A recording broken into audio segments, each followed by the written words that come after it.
ओम शांति। आज 31 मई 2023 की बाबा की साकार महावाक्य। प्यारे बाबा बोले, मीठे बच्चे, तुम्हारे पर माया का पूरा पहरा है, इसीलिए ज़रा भी गफलत ना करो। देही अभिमानी रहने की मेहनत करते रहो। प्रश्न: बाप के पास कौन सा भंडारा सदा भरपूर है? उस भंडारे से स्वयं को भरपूर करने का साधन क्या है? उत्तर: बाप के पास पवित्रता, सुख, शांति का भंडारा सदा ही भरपूर है। स्थायी सुख व शांति चाहिए तो जंगल में भटकने की ज़रूरत नहीं है। पवित्रता ही सुख और शांति का आधार है। पवित्र बनो तो तुम्हारे सब भंडारे भरपूर हो जाएंगे। बाप आते ही हैं बच्चों को पवित्र बनाने। वो है एवर पवित्र गीत, ना वो हमसे जुदा होंगी। ओम शांति। ये बच्चों का ही गाया हुआ गीत बच्चे सुन रहे हैं। ये बच्चों की आत्माएं कहती हैं। अब बच्चों को देही अभिमानी बनना है, अर्थात अपने को आत्मा निश्चय करना है, ना कि परमात्मा। जैसे सन्यासी लोग कहते हैं आत्मा सो परमात्मा, इसे उल्टी गंगा कहा जाता है। अब बाप समझाते हैं, इतना समय तुम सब देही अभिमानी बनते आए हो। इतना समय तुम सब देह अभिमानी बनते आए हो, अब देही अभिमानी बनो। ये शिक्षा मिलती है वापस घर जाने के लिए। फिर सतयुग में तो है तुम्हारी प्रारब्ध। जब यहाँ तुम देही अभिमानी बनते हो और बाप की नॉलेज को ग्रहण करते हो, फिर जाकर ज्ञान की प्रारब्ध का पाठ बजाते हो, वहाँ तो देह अभिमान व देही अभिमानी का प्रश्न ही नहीं है। इस समय तो मनुष्य को पता ही नहीं है कि हम आत्मा हैं, हमारा बाप परमात्मा है। बिल्कुल ही मूझ गए हैं। सन्यासियों ने कहा कि हम तुम सब परमात्मा हैं, जिधर देखता हूँ तू ही तू है। इससे तो कुछ भी फायदा नहीं होता। वो लोग तो इसको भावना समझते हैं, परंतु सबकी भावना तो एक जैसी नहीं होती। एक ही घर में बाप बच्चे की भी भावना एक जैसी नहीं रहती। कहाँ कहाँ देखो बच्चे बाप को भी मार डालते हैं, क्योंकि घोर अंधियारा है, सब पवित्र है, सब पतित है।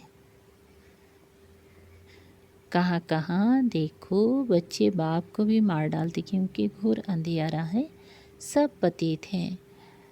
अभी तुम बच्चे स्वदर्शन चक्रधारी बने हो। स्वदर्शन चक्रधारी बनने से ही तुम राजा रानी बनते हो। तो बाप बच्चों को बार बार कहते हैं, देही अभिमानी बनो। ऐसे समझो मुझ आत्मा को परमात्मा बाप अपना परिचय देकर पढ़ा रहे हैं, हमारे संस्कार बदला रहे हैं। आत्मा ही संस्कार ले जाती है, शरीर तो खत्म हो जाता है। बाबा अभी हम आपके साथ ही योग लगाएंगे। यह हमारा वायदा कभी मिट नहीं सकता। फल पवित्रता पर अनेक प्रकार के विघ्न पड़ेंगे, बहुत कुछ सहन करना पड़ेगा। बच्चियाँ कहती हैं, बाबा ये सितम सहन करूँगी। जैसे दुख के समय मुख से निकलता है ना, हाय राम, हे प्रभु, तुम तो ऐसे नहीं कहेंगे, तुम ब्राह्मण फिर बाबा को याद करते हो। बाबा हम दुख से कब छूटेंगे, हमको बहुत मारते हैं। गीत में भी कहते हैं, कितनी भी मार पड़ेगी बाबा आपकी याद कभी नहीं भूलेंगे। हमको तो बाबा का ही बनना है। बुद्धि का योग उनसे जोड़ना है। ये है सब समझ की बात। एक दिन यह सितम भी मिट जाएंगे, कुछ तो ज़रूर सहन करना पड़ता है। ये सब ड्रामा में नोंद है। अबलाओं पर अत्याचार बहुत होते हैं। यह गीत भी देखो पहले से ही बना हुआ है, जिसका अर्थ कोई भी नहीं जानते हैं। तुम्हारे शास्त्र जैसे कि यह रिकॉर्ड बन गए हैं। सब कहते हैं ऐसे तो कहाँ भी नहीं होता जो रिकॉर्ड पर अर्थ किया जाए।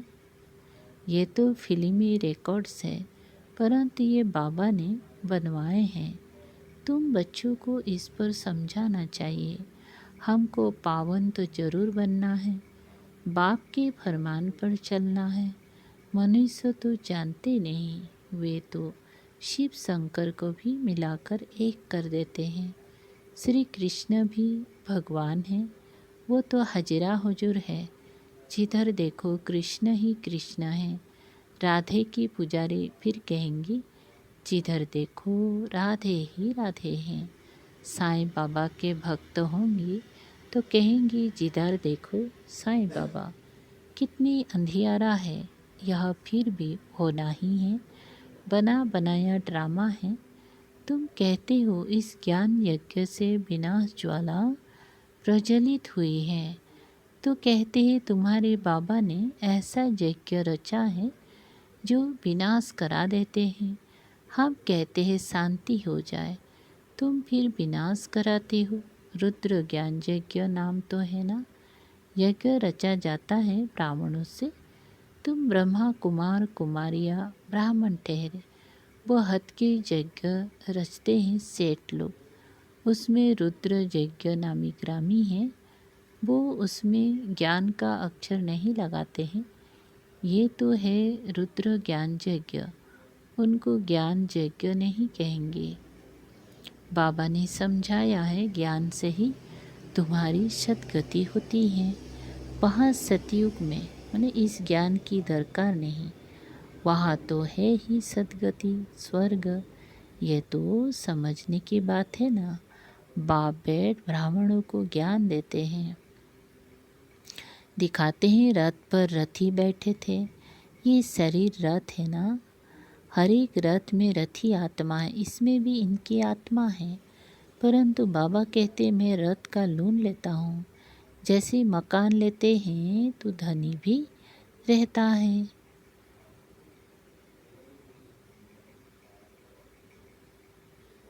धनी भी रहता है और लेने वाले भी रहते हैं। यहाँ यह रथी बन बाबा आते हैं, कहते हैं मैं फिर से तुमको राजयोग सिखाता हूँ, ऐसे और कोई कह ना सके। ये सब पॉइंट समझाए जाती हैं धारणा के लिए। हमारा बाबा हमको स्वर्ग का मालिक बनाते हैं। कलप कलप संगम युगे ये अक्षर के भी भूल करने से कितने अवतार कितने नाम लिख दिए हैं। अभी बरोबर कल्प वृक्ष के नीचे तुम बैठे हो, राजयोग सीख रहे हो भविष्य में राजा रानी पद पाने लिए। यहाँ तो करोड़पति पद्मपति है, इनका सब कुछ मिट्टी में मिल जाएगा। नेचुरल कैलेमिटीज आदि सब अचानक ही आएंगे। पिछाड़ी में विनाश तो होना ही है। ढेर के ढेर बॉम्ब्स सबके पास है, बस ऐसे ही समुद्र में थोड़ी फेंक देंगे। ये तो उन्होंने लाखों करोड़ों की मिल्कियत है। ये ना बने तो विनाश कैसे हो। एकदम जलकर जैसे खाक हो जाएंगे। ऐसे नहीं जख्मी होकर दुख भोगते रहेंगे। चीज़ें ऐसी बनती हैं जो फट से खलास हो जाएंगी। तो एक धर्म की स्थापना और अनेक धर्म का विनाश, ये तो क्लियर है। ब्रह्मा द्वारा स्वर्ग की स्थापना कर रहे हैं, स्वर्ग में रहने वालों को लायक बना रहे हैं। पवित्र बनने वालों के आगे सब नमन करते हैं। और बाप भी कहते हैं पवित्र बनो, तुम्हारी आत्मा के पंख टूटे हुए हैं। अभी तुम्हारी आत्मा के पंख टूटे हुए हैं। तुम उड़ेंगे कैसे? जितना योग बल की धारणा करेंगे तो पंख आ जाएंगे। राजधानी लेना कोई मासी का घर नहीं है। मुख्य बात है आत्मा, अहम आत्मा, यह मेरा शरीर। अहम आत्मा है ही शांत स्वरूप। शांति के लिए धक्का खाने की दरकार नहीं। एक कहानी बताते हैं ना, रानी के गले में हार पड़ा था, लेकिन वो बाहर में ढूंढ रही थी। तुम रानियां हो, शांति के लिए जंगलों में जाने की दरकार नहीं है। यहाँ तो है ही माया का राज्य, यहाँ शांति हो नहीं सकती। कोई कहते हैं हमको फलाने से शांति मिली, परंतु वे तो अल्पकाल कागविष्ट समान सुख अथवा शांति। हमको तो अविनाशी अविनाशी चाहिए ना। तुम बच्चों को चाहिए स्थायी शांति, पवित्रता से शांति सुख। जितना चाहिए उतना लो। शिव बाबा का भंडारा है ना, तो एवर पवित्र है। वही आकर सबको पावन बनाते हैं। सन्यासी तो समझते हैं आत्मा निर्लेप है, बाकी शरीर पर पाप लगता है। तो अब तुम बच्चे जानते हो, बाप है स्वर्ग की स्थापना करने वाला। यथार्थ रीति समझाने से समझेंगे कि बरोबर इन्हों को पढ़ाने वाला तो परम पिता परमात्मा है, जिसको ही पतित पावन सद्गति दाता कहा जाता है। सभी को दुर्गति से सद्गति में ले जाते हैं। सद्गति तो बाप ही करेंगे ना, उनको कहा जाता है सद्गति दाता। दुर्गति दाता तो नहीं कहेंगे ना, पतित पावन कहेंगे। फिर पतित कौन बनाते हैं यह भी कोई नहीं जानते। बाप कहते हैं तुम वाम मार्ग में गिरते हो तो रावण की परवेशता हो जाती है। मंदिरों में बड़े बड़े काले चित्र राधे कृष्ण के रखे हैं। नाम ही रखा है श्याम सुंदर। सतयुग में सुंदर था, फिर कलयुग में माया सर्प ने डस कर काला कर दिया। अब कहाँ की बातें कहाँ ले गए हैं, मनुष्य को कुछ भी पता नहीं है। बाप रचयिता और रचना का किसी को पता नहीं है। बाप बच्चों को समझाते हैं, बच्चे खबरदार रहना, माया बड़ी कड़ी है। इस समय तो तमो प्रधान है, किसी को भी पछाड़ने में देरी नहीं करती, एकदम नाक से पकड़कर गिरा देती है। यह है युद्ध स्थल। इसीलिए बाबा बार बार समझाते हैं, तुम अपना कल्याण चाहो तो देही अभिमानी बनो। अपनी को आत्मा समझ बाप को याद करो तो अंतमति सोगति हो जाएंगी। सब संस्कार सामने खड़े हो जाते हैं। अनेक जन्म के पाप विनाश करने में टाइम लगता है। तुम्हारा अंत तक पुरुषार्थ चलता है। पहली बात है देही अभिमानी बनना। परमात्मा बाप हमको आत्माओं को पढ़ाकर आप समान बना रहे हैं। बैरिस्टर जरूर बाप समान बैरिस्टर बनाएगा। फिर है पुरुषार्थ पर मादार। कोई बैरिस्टर तो एक ही केस में लाख रुपया भी कमाते हैं। अब तुम बच्चों को बाप कहते हैं कि पुरुषार्थ कर ऊंच पद पाओ। यहाँ के पदमपति तो सब खाक में मिल जाएंगे। मैं हूँ ही गरीब निवाज। अब देखो, जो लड़ाई करते हैं उनका काम ही मरना और मारना है। वो संस्कार ले जाते हैं, जन्म भल गृहस्थी के घर में लेंगे, परंतु फिर लड़ाई में चले जाते हैं।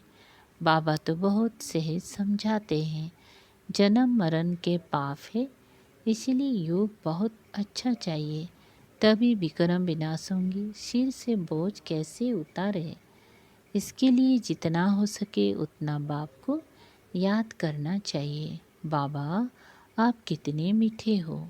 बाप कहते हैं लाडले बच्चे गफलत नहीं करना, माया पूरा पहरा दे रही है, इसीलिए देही अभिमानी भव।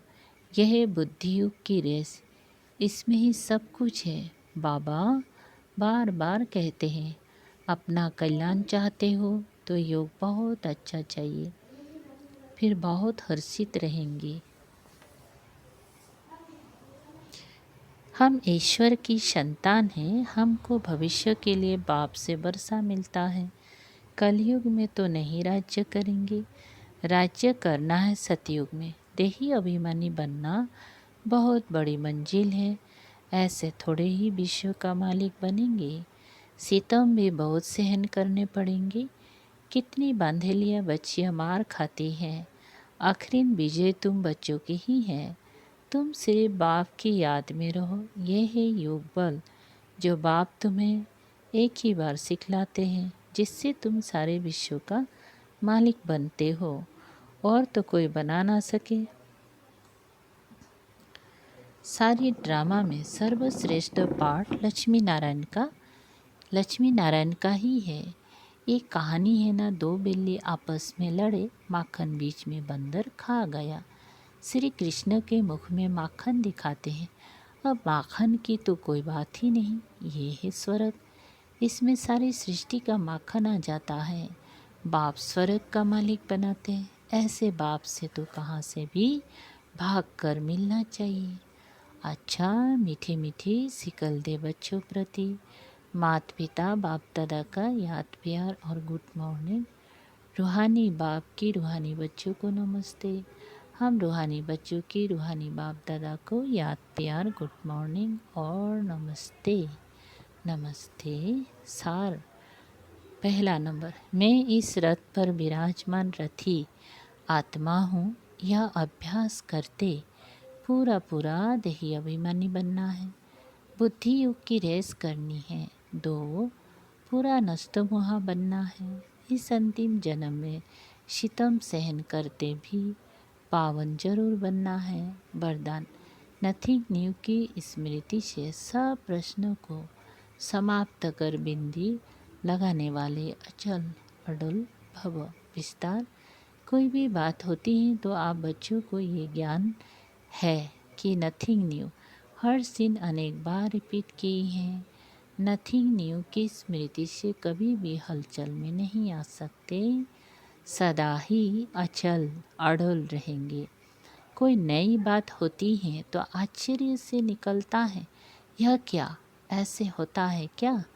लेकिन नथिंग न्यू तो क्यों न, नथिंग न्यू तो क्या क्यों का क्वेश्चन नहीं, फुल स्टॉप आ जाता है। ऐसे हर दृश्य को देखते बिंदी लगाते चलो तो हाय हाय में भी वाह वाह के गीत गाते रहेंगे। स्लोगन, सुखदाता बाप के सुख स्वरूप बच्चे बनकर रहो तो दुख की लहर आ नहीं सकती। ओम शांति।